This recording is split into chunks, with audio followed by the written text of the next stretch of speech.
Okay, so I think with that, we're ready to call to order the Planning and Transportation Commission meeting of Thursday, May 18th. And so let the records reflect that we have 6 of 7 commissioners present tonight. Commissioner Bresic is not here tonight. So I do have one card for speaking on items not on the agenda. If anyone else has an item not on the agenda that they want to speak to, they should get me a card, but I will open up public comments. So Jim, did you want to come to the microphone, please?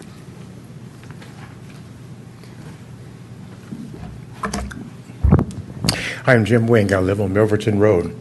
I would really like to ask you to consider a future agenda item to review the code requirements for the traffic analysis simulation program and to possibly go ahead and work on revisions to improve the quality of those programs. Over my last 15 years of looking at these documents through the various developments in our downtown, there's a lot of things in the 1990s simulation program that the developers are using that really don't quite make sense when you look at the details. For instance, one development was adding 200 cars to First and Main, and yet the analysis showed that it only changed the level of service, LOS, by 0.4 of a second. Just didn't compute, didn't make sense. When you go back and look at all the developments in our downtown, there really has only been one developer-funded mitigation, and that was striping for a right turn at Whitney in San Antonio. The programs are one of the meetings we did have the traffic engineer who did it, and he said that the program the developer required him to use was probably not appropriate for Los Altos. And these are all things on the record to Planning Commission through the years there. Just recently, the California Environmental Quality Act and also VTA through several years of review, updated to 2017 technology simulation programs. And I think it's time that Los Altos possibly follow their lead so that we can get a good quality of traffic analysis. And if there's a mitigation requirement, then the developer helps pay for it. The legal counsel has also advised Planning Commission that this is your charter. I mean, this is a subsection of the circulation diagram. Whatever changing with the commissions, it doesn't change. So you are responsible for this segment of the code, and you can do that. I mean, you can actually make up your own traffic analysis simulation program within the charters, but you never want to do that. Also, I would add too, if you would like to get an education on it, the Federal Department of Transportation has an excellent website. I mean, there's a lot of stuff there, but there's also some summaries and things like that they can give you an idea about how the simulation programs work. Thank you. Thank you, Mr. Wing. I have no other cards, so I'm going to assume that we're done with public comment on items not on the agenda, so I will close that. I neglected to mention that if you have a cell phone or other device that makes noises, please put those on mute for the duration of the meeting. So now we're going to have a special presentation. Do I introduce you, or will you introduce yourself? Yeah. Okay, so this makes it go forward. All right. This is kind of awkward for me because my notes are on here, not there. Mm-hmm. Okay, I'm Maddie McBurney, and I'm on the Public Arts Commission. And this year, the Arts Commission is working on a public art master plan. And so one of our goals is to do as much education and outreach as we can about things that are public art that are beyond sculpture. So we're trying to give people an idea of what's out there. Some of the things in the slideshow are older, but they're kind of iconic. And so anyway, I'm going to just go ahead and go with the slideshow. Also, I just want you to know I just got back from Europe, so I'm kind of tired. And I mean, I literally got back on Tuesday, so I'm sort of foggy with this presentation, but hopefully I'm going to move through it very quickly because I don't want to take up too much of your time. Okay, so, uh-oh, what happened?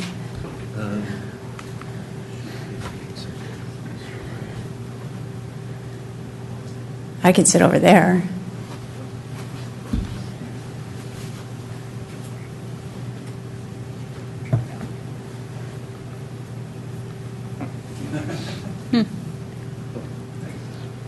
Okay.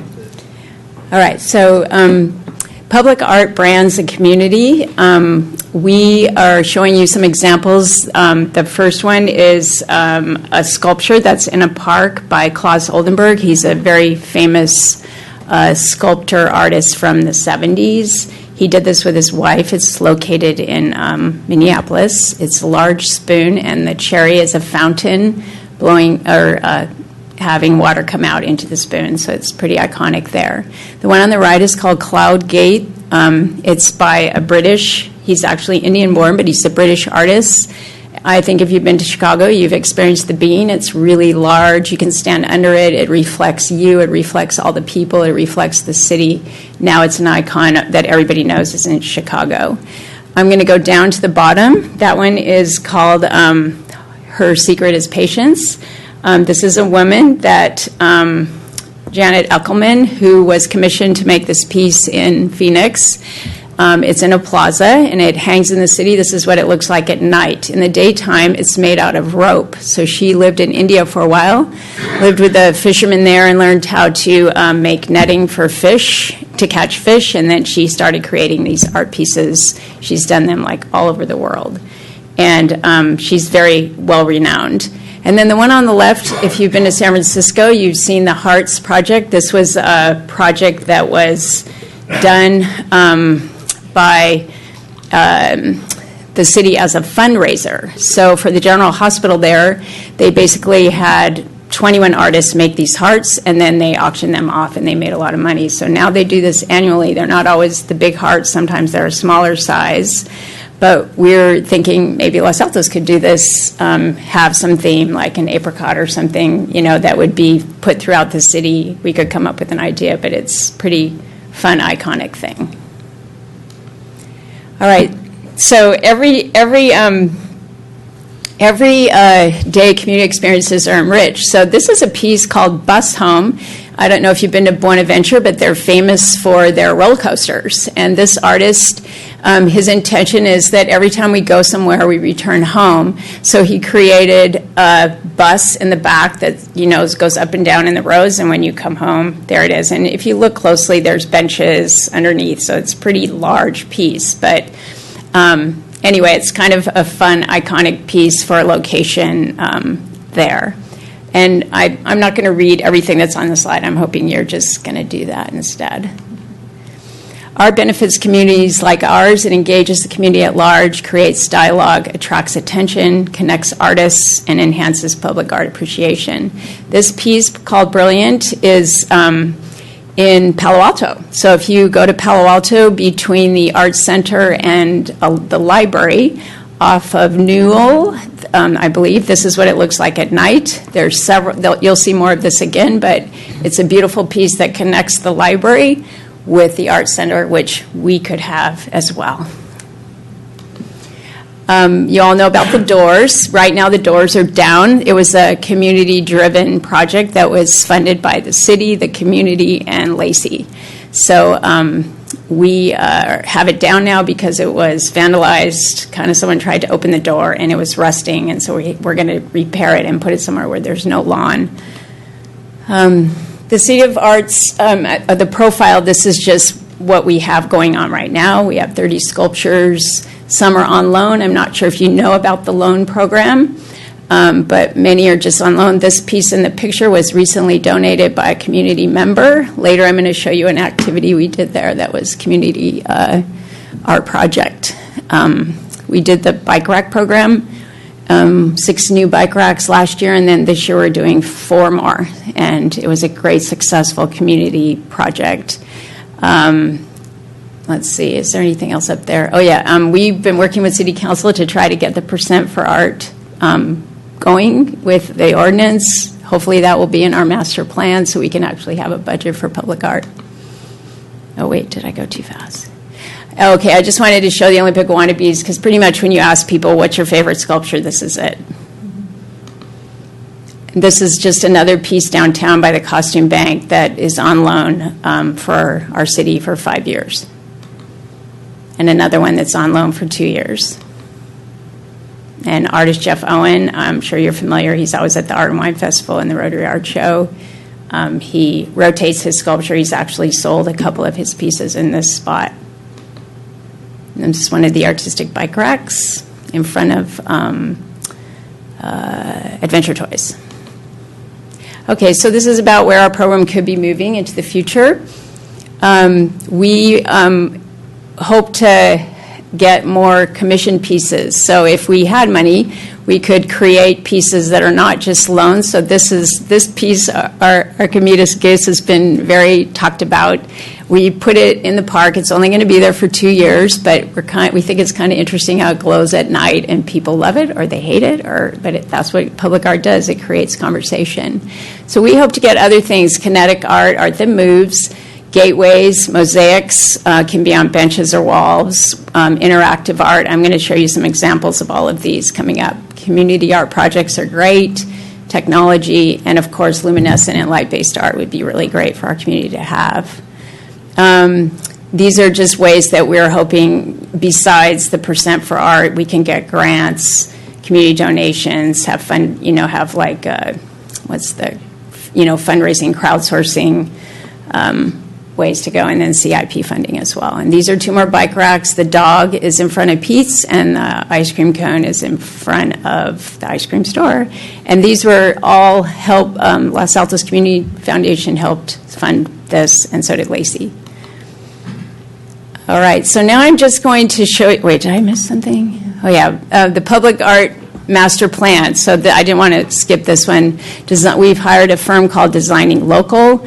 She is our consultant and is going to help write the public art master plan and do all the outreach. And those sheets of paper I gave you are 2 things that are going to happen next week. And I hope that you can come to at least the one on Wednesday, because it's going to be a fantastic panel of artists that will be there.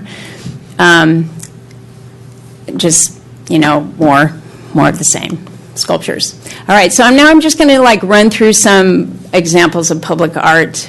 This is a mosaic bench.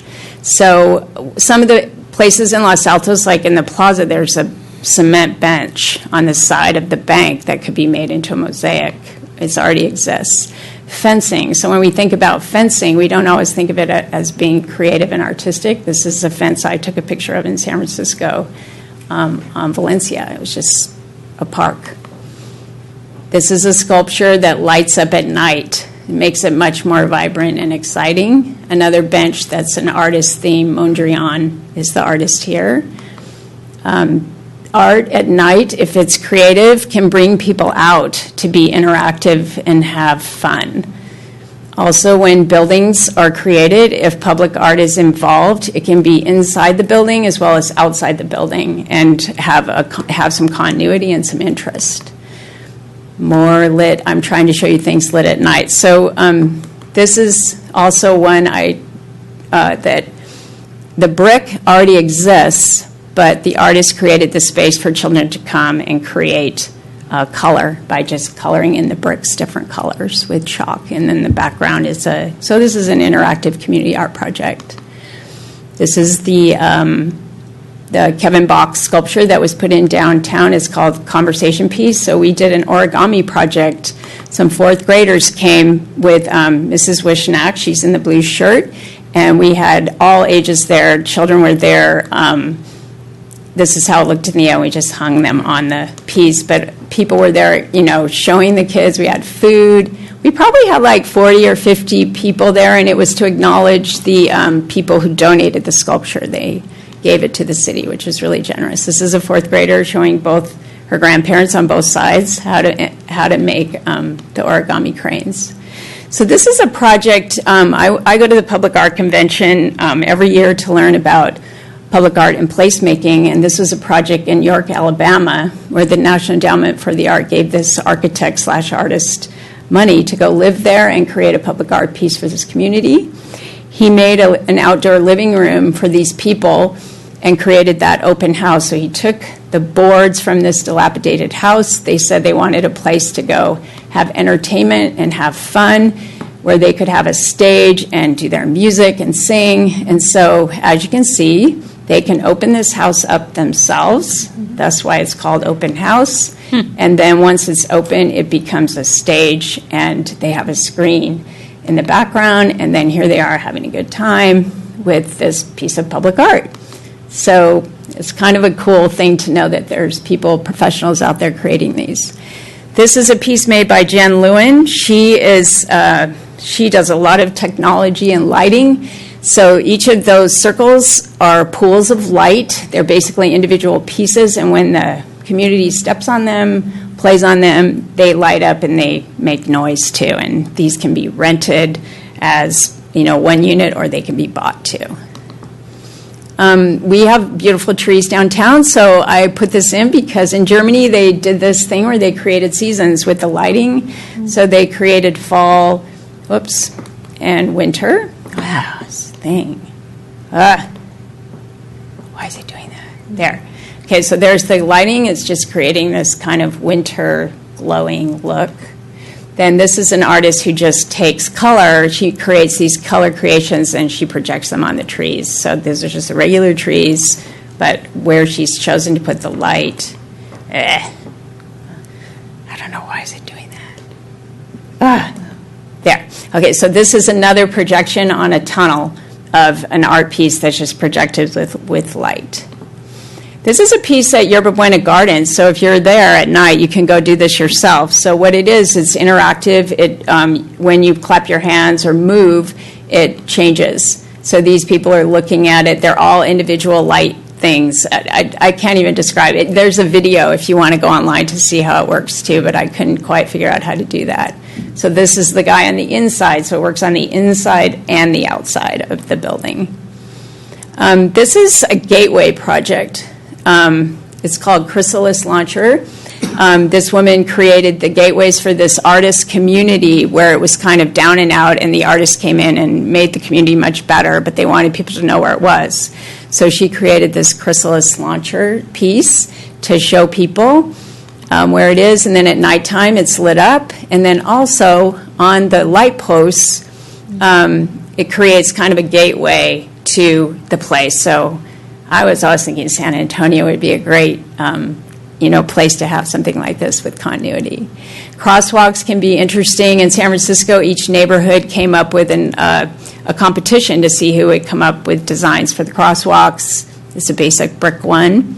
This is in the Castro district, so I think I have, this is just a worker putting it in, but as you can see on the left, the indentations and dents were already there, and then they created the color just by putting color in. And then this is a crosswalk in Spain, but it's just simple white, normal, and then some little color in between. This is a raised bump, but just a geometric pattern to bring attraction. Some artists do these other cool black and white things. And then there's some that have a theme. This is an Asian theme in Los Angeles and Koreatown. They did stencils with making art, and here's how the stencil works. I just thought I'd show you that. And then this is a project in Palo Alto. So it's there right now. If you go on their main street, this artist takes recycled, here, let's see, you probably know what these are. Do you know what those are? They're propane tanks, that's it. So he takes recycled propane tanks and he cuts them and bends them and paints them into these awesome modern benches. And so Palo Alto had them up temporarily for a year, and now they're trying to fund keeping them with what do you call those things when you crowdsource? I just can't think of the word right now. You know what I'm talking about, right? Okay. Kickstarter campaign or something. Yeah, Kickstarter, that's it. Okay. So then this is, again, the Hearts project. This is a mosaic stairway. These are solar-powered Wi-Fi stations, which are benches So just a place for people to sit around, has a function, can be a piece of public art. This is interactive, before I die, and then you have the community write in, what they want to do before they die, or it could be, what was your good deed for today, and they write that in. Murals can be done by a professional, or a professional can design it, and the community paint it.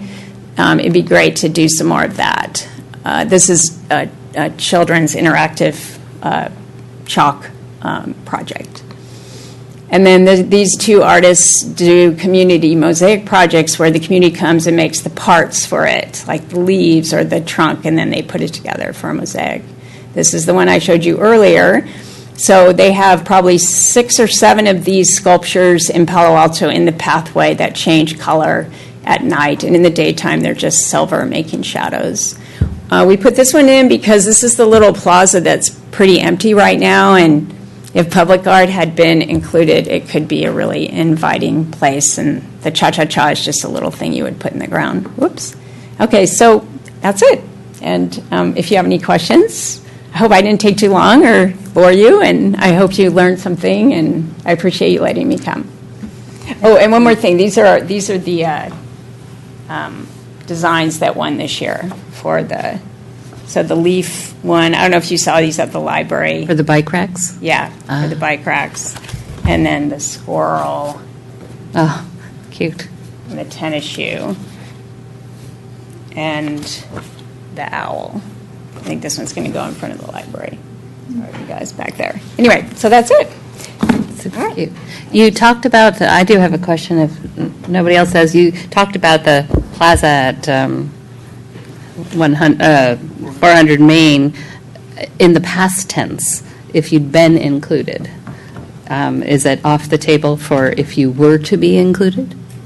The reason I say that, because that was a private development. Right. And so if the ordinance was already in, a public artist would have been involved from the beginning, and then it would be more inclusive rather than just put there later. It's possible that something could be put there, but the city only owns like the sidewalk, basically. So No, I'm no, not- I know, but developer it's unused space, so. Yeah, it'd be great if we could develop that with public art. It'd be an awesome spot to really make more fun and creative and inclusive. Yeah, okay. I just want to say that the commission, the Public Arts Commission is amazing. I mean, I love the stuff you guys are doing around town. My kids love it. I mean, the doors were really fun for them.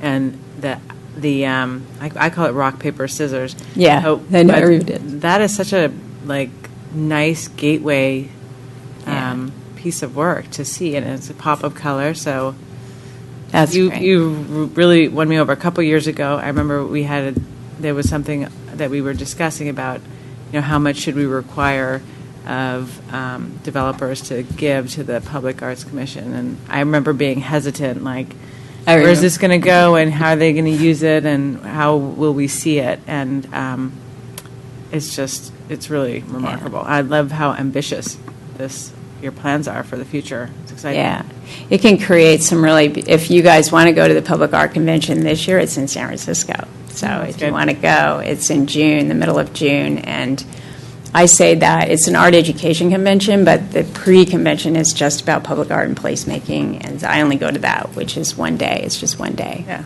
I would suggest, if you don't already have it, but consider creating something like a walking tour of art, like a handout Oh, yeah. that families with the kids can just walk around our downtown with a little bit of a description of the art and the artist, and then maybe it can even become for younger kids like a scavenger type hunt. Let's find the next one and the next. Even That'd the be bike fun. racks. I spent a day with my kids just going from bike rack to bike rack, looking at all the different creative I ones. heard some kids doing that too. They're like, there's the snail, there's the arches. And And when I saw that bike rack thing, the last competition, I submitted it to, the kids in my daughter's school, and there were a lot of kids really excited about giving submissions. So That's I think great. that It's super family friendly. So I would encourage coming up with some sort of a tour that we can do on a Saturday or Sunday with Yeah. our families.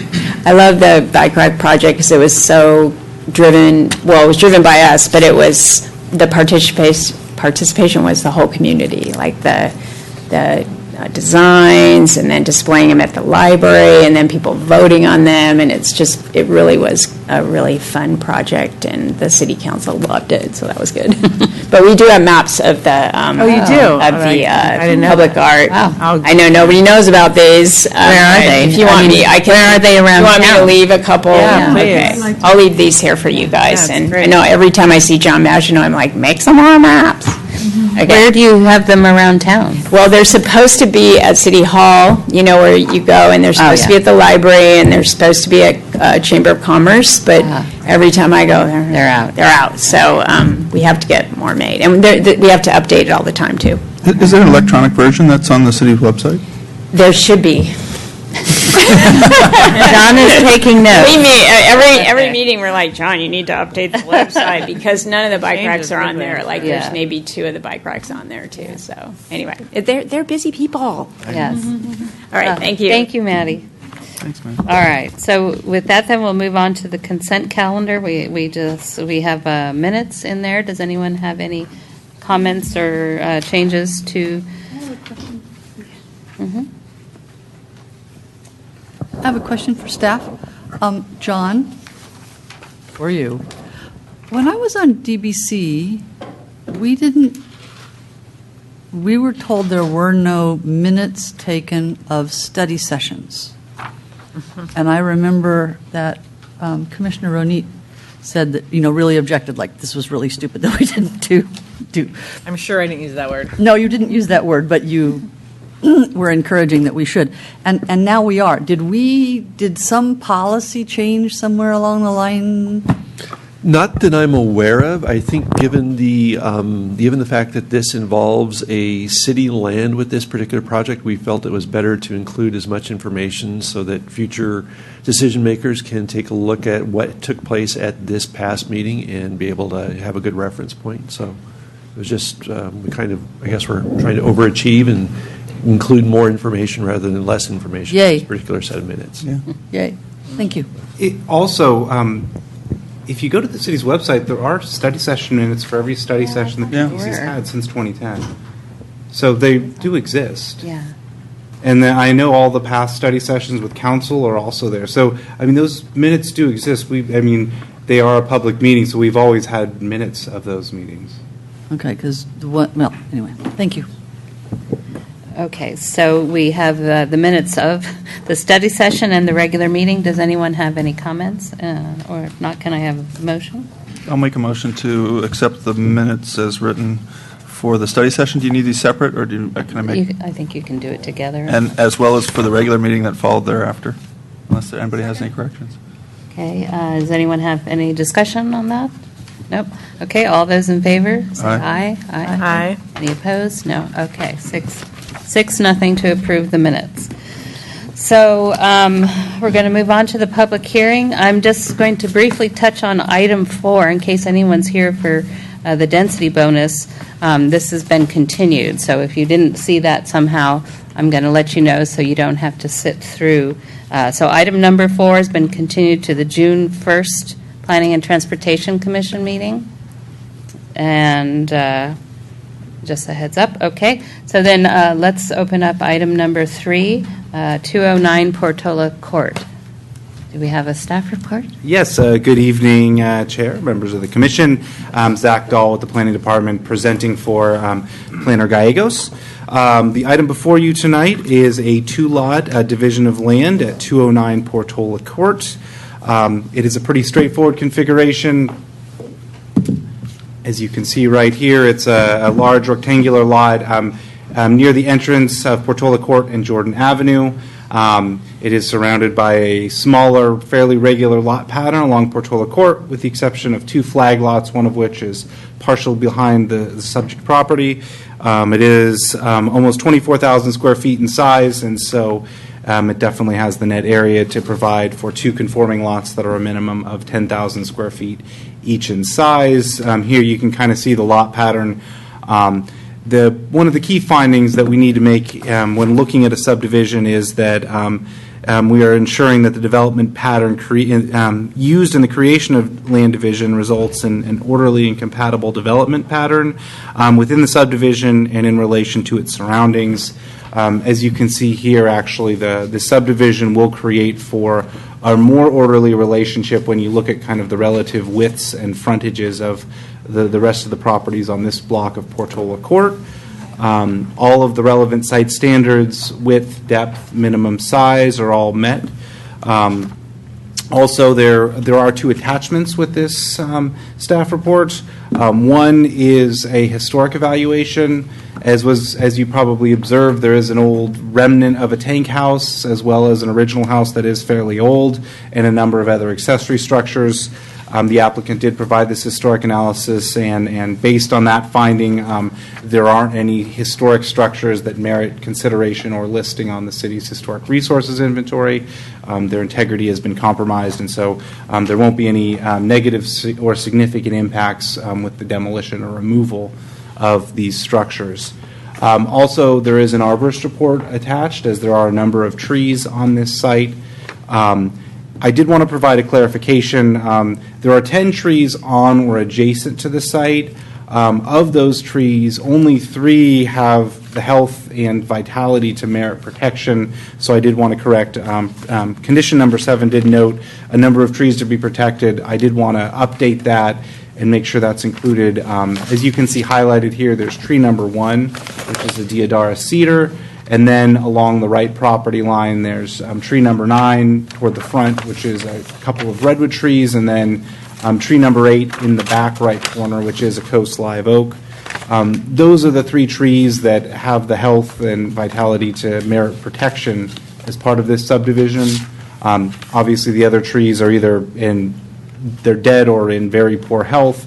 And there were 2 trees that are on the adjacent property to the northwest, and obviously we don't need to protect those since they are on an adjacent property and not subject to the conditions of this project.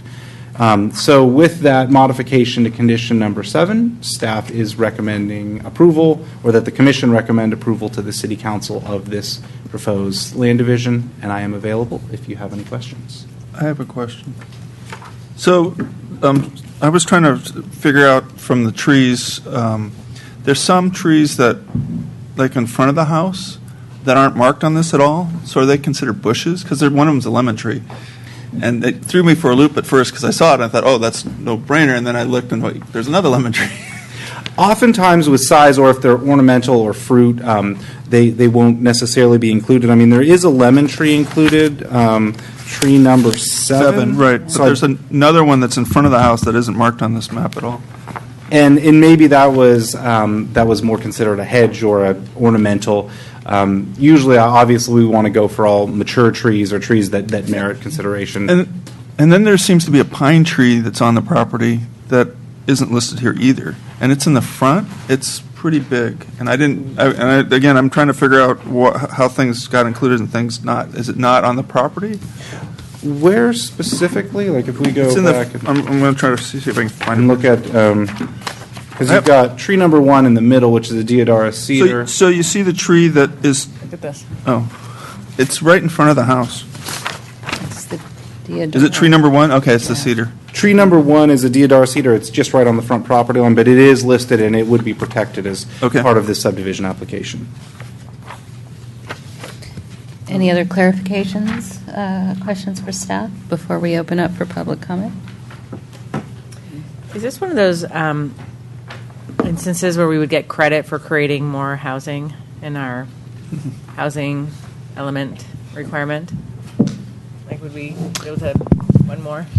We do, yes. I don't think it qualifies for, or would not qualify, I don't believe, for one of the affordable housing units, but it does go towards the continued Creation. supply of housing. And City. isn't there like a chart every few years that we look at that shows all the possible lots that could be subdivided?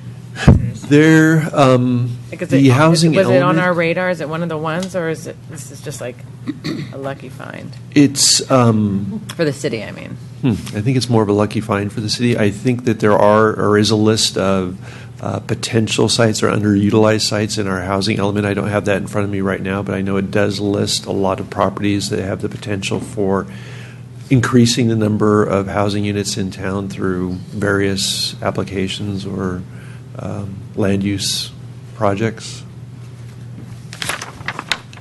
So Zach, just let me, on the conditions, so number 7, the only protected trees then are 1, 8, and 9, is that correct? Yes, so Okay. condition, as part of your motion, please update condition Yes. number 7 to reflect that trees 1, 8, and 9 will be protected.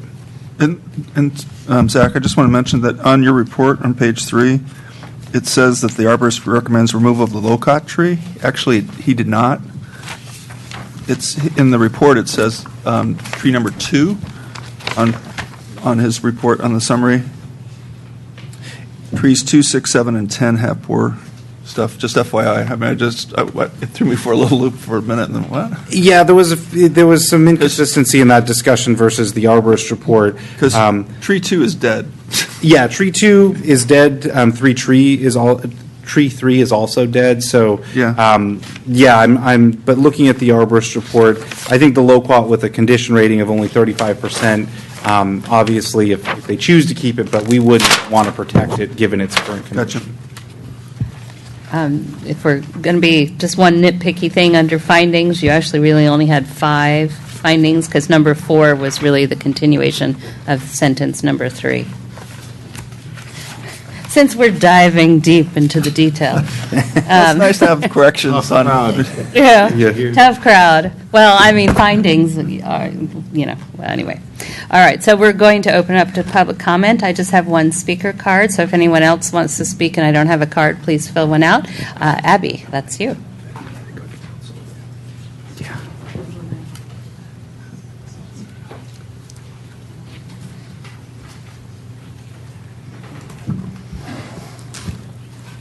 Do you need the address, the whole thing, or you got it by now? Okay. So I just want to share with you that on Monday evening, we sent by mail an invitation to 13 of the adjacent property owners, asking them to come meet their new neighbors. I guess I was the lucky one that discovered this piece of property seeking an unusual site for an amazing doctor who's currently in Southern California, although a professor there and up at USF, who's come up with the only drug for prostate cancer and now is working on The Boy in the Bubble. It's an amazing family, couple of kids, and they really wanted to get to meet the neighborhood. So we did a wine and cheese, invited everybody over, and actually had 16 people show up to meet with us to take a look at the subdivision map, etc. And I just wanted to let you know that reaching out to neighbors can be valuable, even if houses aren't completely designed. We got to share with them why one of the sites is larger, because Dr. Chris and Lynn really want a one-story house, and they wanted to spread out a bit. And his one requirement to me was to be able to see the North Star, because he's an amateur astronomer. So there you go. So thank you very much for considering this, and hopefully this is one of the easy ones for us. All right, so I'm going to close public comment then. All right, so discussion. Who would like to start? We don't even have to go in order. We can start in the middle, like Alex. Go for it. Want to go, Alex? Go ahead. I'm good. You're good? All right, well, that is It simple. seems like an easy. Me too. Yeah. Conforms I'm in. to everything. It's so. like a no-brainer. Yeah. I did enjoy the history of Los Altos Yeah. and this home. I was kind of perplexed why they had to do it, but I guess it was one of the requirements to. So at a prior meeting where we kind of went through and just said, let's go ahead with this, city attorney reminded us we should at least share why we Right, think that think it's it's a really a good no-brainer. thing. I know this seems like a no-brainer, but I was reprimanded.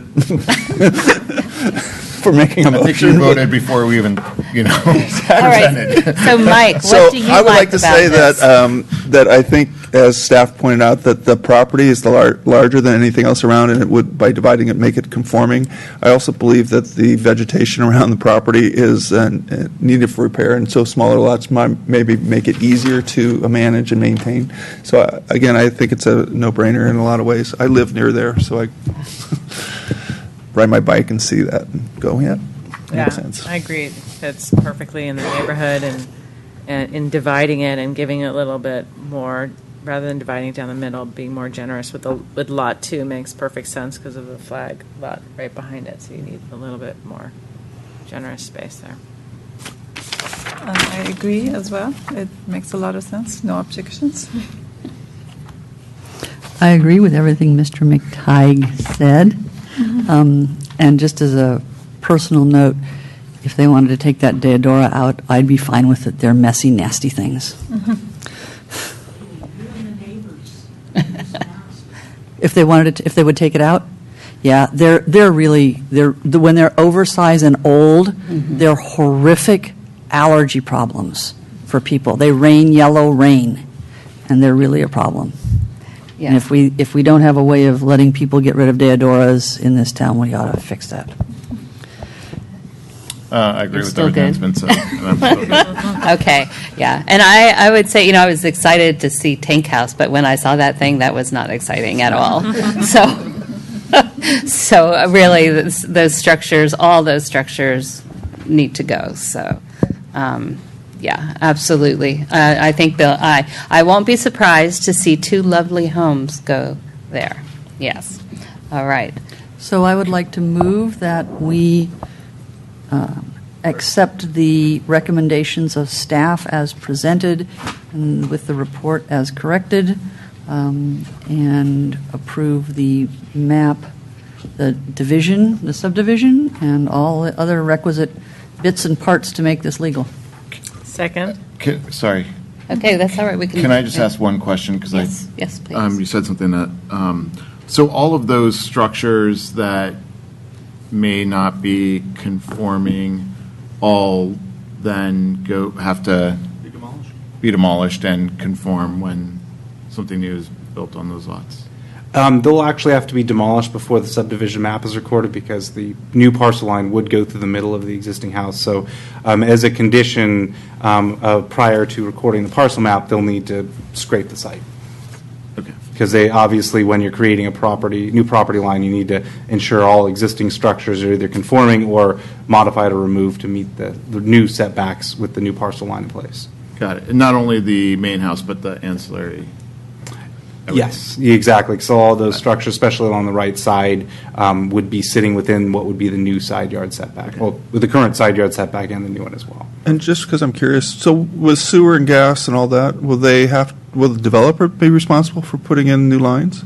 Yeah, when they come forward with their new development application for the new house, they'll work with the appropriate utilities to get those connections established. And we have a motion and a second. There was one point about, Rudy. there was a point about trees. So if we leave it as the motion is, it's going forward with those 3 trees being tree protected. I don't know if anyone else feels strongly about that, but Do you want to remove tree 1? Would that be in order? Are we allowed to do that? yes, we are. Absolutely. Okay, then I will say that we should, do I want to say they can remove it? Is that No, we want to what would be in order, or Well, that who made it's the not motion? protected?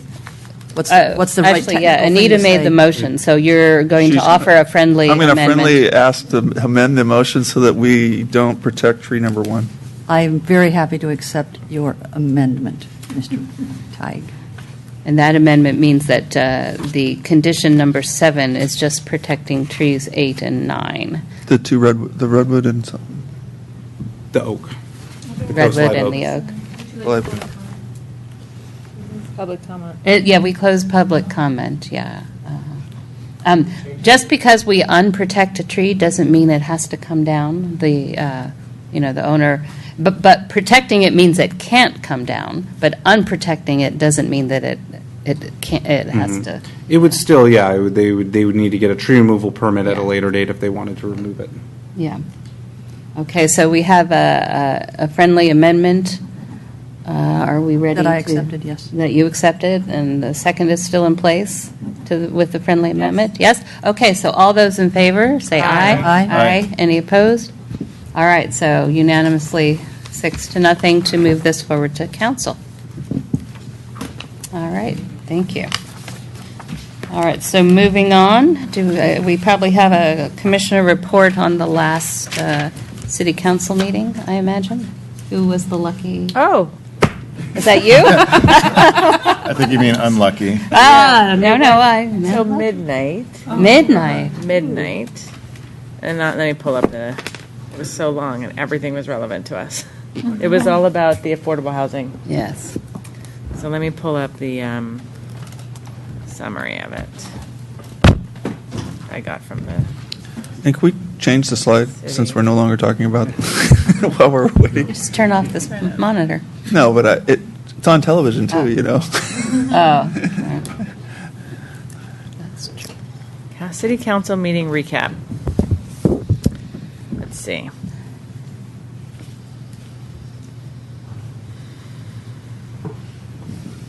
All right, there was a discussion about accessory dwelling units. And you were there too. And and Alex was there also. And we each spoke as in our position as members of the public. Right. Um, Oh, you did. Oh, all three of you spoke as individuals. Okay. Yes, and there weren't that many people. There were so many more people when we had it, I feel like, when we discussed it. And by the time it got to city council, there were very few people in the audience. Nonetheless, it took a very long time to get through the issue with them not making a decision, but giving some feedback, and hopefully it'll come back to them, right? I don't think actually any action was taken. They I mean, they had a number of suggestions or recommendations to the code, and they directed or referred that back to staff, and we're returning to them next Tuesday with the code revised to reflect their feedback and input. But there was consensus that they will allow it to 10,000. It said lots of 10,000 square feet or more, as opposed to 12,000, which was an issue of Right. debate. And then the only question unanswered, Mary had suggested that, well, if you have a lot that is, for example, 11,000 or 12,000, that maybe instead of having the ceiling be 800 square feet for the size of the accessory dwelling unit, that you could then put a 1,000 square foot or more, or some sort of sliding scale. Right. That they did not make a determination about, and I think they will revisit it, or maybe it was just shut down. I sort of started to lose it by 11:40. They asked us to look into whether if an accessory dwelling unit between 800 and 1,200 square feet could be allowed if the accessory dwelling unit were limited to or limited as a BMR unit. And the feedback from our attorney and what we've reported to, or going into the report to council, is that we can't, because it's not authorized by the state, include that type of restriction on the occupancy of the unit. So our going back to council is to keep it at the 800 square feet. And I think there was only one council member that really was interested in that anyway, so I don't think that they'll be too crushed. Right. And the same provisions. We wanted it to be longer than a 30-day rent. The same restrictions that we discussed. The attorney advised against putting in place because it would be not in line with what the law is supposed to allow. Then there was and I'm probably out of order, but.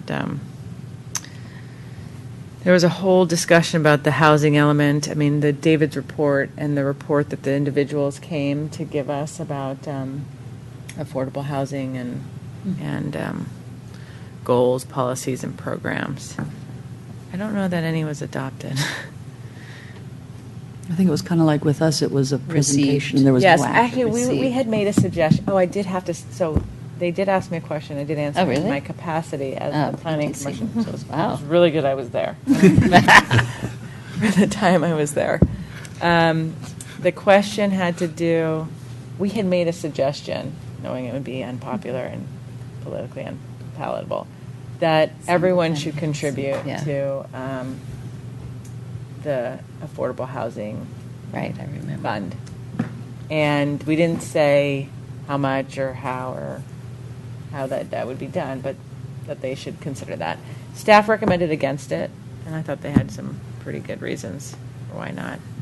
And I thought so they asked me why we had said that, and I gave a short explanation. And then, how did we intend for it to apply on single-family homes? And I said yes. And in retrospect, we didn't drill very deep into how it would apply. So I didn't have a lot of guidance to give them on what they should do, at least from us. But And if I conclusion. might add, they did go along with your recommendation, and the direction back to us is to try and develop a fee that we can bring back and recommend to them, along with the other fees for mixed-use projects, commercial projects, multifamily residential projects. So- But not, So but at- not for R1 to 10, right? Not for single family, right? No, it No, would. yeah, But, that you was know, to look at that. But one thing that we hadn't discussed that I thought that maybe we should discuss, because I thought it was a good point someone made, is that, if it's a home that's 2,000 square feet and they tear it down and rebuild 3,000 square feet, should they pay the fee on the 3,000, or should they only pay the fee on the incremental increase? And that made I think that was staff was suggesting that it would be only on the increase. That made a lot of sense to me. We never really discussed it, so I don't know, maybe worthwhile talking about it a little bit now. That makes But that makes a lot of sense, because otherwise it's really I don't think we can discuss it now. We haven't agendized it, right? But we have some direction from councils now. We're going to go look at the fees again and craft an ordinance to bring back to them that incorporates the fees. All right. Do you need our input for that? No, at this point, you've made your recommendations on the council, and so we'll Okay. craft that ordinance. So that was the linkage fee. Let's see. What else did I miss? It's a really long meeting. It should take me a lot longer to describe it. But the irony of talking about affordable housing and having that meeting go till midnight so that our city employees then have to travel an hour from their homes because it's so unaffordable, it wasn't lost on me. Can I ask a clarifying question? Something came up, I think, with us on this, and then it came up at council also. And I think it was Jeannie who said it, and you confirmed, or David confirmed, that when a home is scraped and rebuilt, it shows up on the report for ABAG as a new house, which was a surprise to a whole bunch of folks who have since called me and said, what the? But this may sound really stupid, but if someone had a multifamily building, let's say it had 20 units, and they scraped that and rebuilt it with 30 units because that would be, I'm just hypothesizing here, that would be the current required density and would have density bonus units and so on, we would then get 30 units credit to the state on our objective, even though we're only adding 10, Yes. right? Is that right? Well, We get one when we add zero, so If why we wouldn't get- we get 30 when we add? Yeah. I just wondered. Well, they get counted as 30 new units, but when you look at your RENA numbers, your RENA numbers should only go up by, or your credit towards the RENA count that you've been given should only go down by 10 or up by 10, depending on how you look at that. But on the RENA numbers, isn't there also an above moderate thing where everything gets counted? So do we get counted one direction on RENA numbers for single family above market or above moderate, but we get counted differently for below market? No, there's still the RENA numbers. It's just that they were doing different reporting to the state. We have these State Department of Finance requests that come in and want to know the number of new housing units constructed.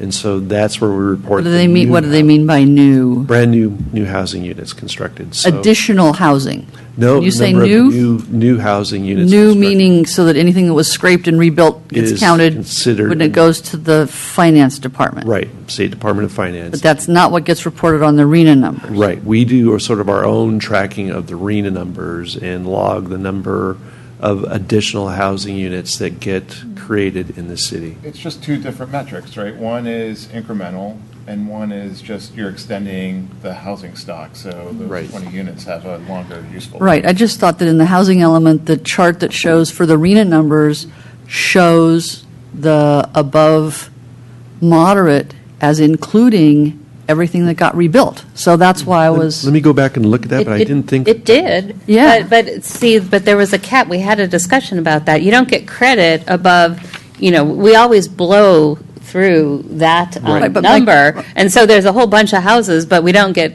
don't go to But helping it us makes fill us our look below worse. market. Essentially, my perception of that is it makes us look like we're doing really bad because we've got all these above market rate. This is No. applied across the state. They're not Yeah. treating Los Altos any Yeah. differently than other state, any Yeah, other no, but state, when so- people look at our numbers, when the populace looks at the numbers and they say, well, we're not building any below market, we're building all these Right. above market, when in fact, it's not that we're building new additional single-family above market rate, it's just replacements.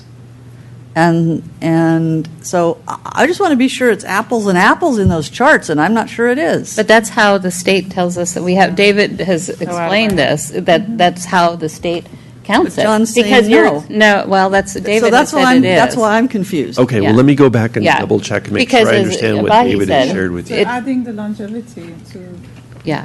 You're adding on to the longevity, so, Right, but then you don't get to count that if it's below market rates. I don't know, what do you mean by that? it's for any- You count anything, it's Right. just what category I it would like falls to in. see Yeah. the two kinds of reports for the Okay. same period and how those things get counted. So is your question, if you had an above market rate home and you scraped it and put in a below market rate home, it gets counted? I mean, essentially, you've taken one away and you've added one to something else, right? Yeah, I don't know how you would deal with that. I have no clue. Well, No. it's just it's a column of tallies, and you just, instead of putting the one in as a new above market rate, even though it's Usually one- technically not new, it gets put in the other column. Right. No, what I was That's told is what- it gets put in the above market rate column. We'll go back and Yeah. bring forward some Yeah. reports that clarify. I just, Yeah, I get questions from No, I people. I want to be agree. sure I'm given the right Yeah. information, and I'm That's just. not how I understood it from David, but anyway, maybe none of us understand. That's a possibility. Are there any other commissioners' reports and comments? So, future agenda items, I'm a little puzzled, like Mr. Wing's suggested agenda item. I mean, what's the status of traffic and transportation and BPAC and us and? We, it looks like we have a meeting scheduled next week with the council subcommittee on the reorganization of the traffic portion of the PTC, so maybe it would be better to wait and see how that gets settled before we have that come back to you to And is, consider. Who's the subcommittee? Has anybody replaced Cedric yet? Has the city No. hired anybody? So there's no traffic engineer? There was also something on the last agenda that they didn't get to because they Uh-huh. didn't start new items. Right. That was about how commissions are selected. Oh, right. So So that was I'm continued. not sure if that's related. Okay. Do we know who our subcommittee is? So- Council members, It was Mordeaux and, yeah, Ing and Bruin. Okay. But no commission representatives from either No, BPAC or? No.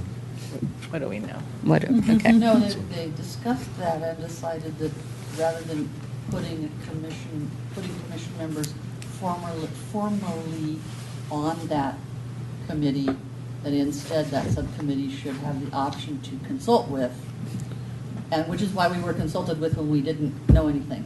And so hopefully they'll come back and consult with us once they have some information. Okay. Remember when we had it Yeah. on the agenda, and Yes. we were going, eh? Right. Right. Okay. So if there's nothing else, does anybody have anything else? You I look do. like you do. Go ahead. I do. Yeah. I was so close. Go ahead. I would like to, I don't know how this quite works, but sorry. Yeah. I think one of the things that I would like to throw out there is maybe something we could look at is, and it came up with the project on First, is that for a lot of these residential, I mean, we talk about how there's shortage of parking in downtown, and what came to light in a lot of the letters that were written was that there appears to be a lot of parking from those residential units in public parking, like overnight First and Street. during the day,